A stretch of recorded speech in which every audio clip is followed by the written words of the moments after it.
My studio is generally at L2 level, that is level 2, so second and third year.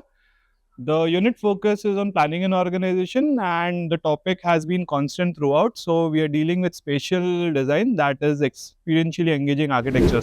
So the idea is that deals with core architecture, where student is engaged with design principles, architectural principles, and overall elements of space making. So the student gets tools, that principles are the tools for designing the elements, so that the general spatial design comes into picture. So that is what we do.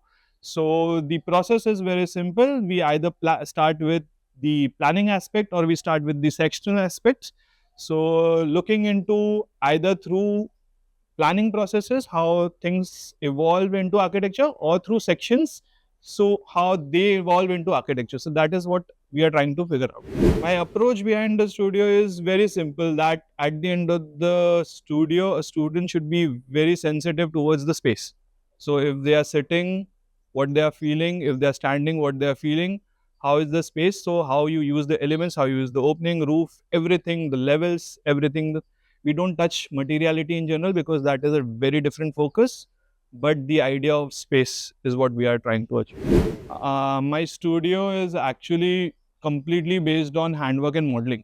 So we don't touch the computers unless and until everything is done by physical models and everything. So when we are actually making physical model, so starting the physical model is from the scale of 1 is to 500 to 1 is to 20, 10, even till 10, 1 is to 10. So we explore everything through 3D first, and then only we tend to go to the CAD and all those softwares. So that is one thing which I think a lot of students tend to skip. Skipping is not the bad part.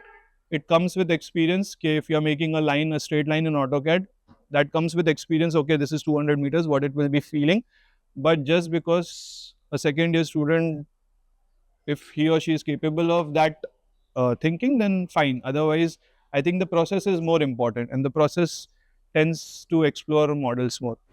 There are a lot of projects, like there is no specific typology which we give. We generally try to give 3 to 4 different typologies, because at the end of the day, when we are saying that a student should learn planning, they should be able to bring different typologies, and they can amalgamate different things together. So that is what we are trying to do. So that is, this time we are making a cafe come library. So how these two activities can come together, and students then add on their own sprinkle, like someone is adding amphitheater, someone is adding exhibition space. So that is the student input, and that student input depends on the condition of the site. So that is something they do, and that changes with every student. This like every semester we tend to deal with one book and explore one book. This time we are exploring the book called Manual of Section. So we are exploring the typologies of section, because section is not just through climate. It should, there are, like we tend to say in planning, that there are centralized organized, or radial organized, or linear organized. These are planning organizing things. But there is something in section also. So this time we are exploring the typologies of section, that is the whole, hybrid, nest, all those are the different typologies, and students are getting exposed to that.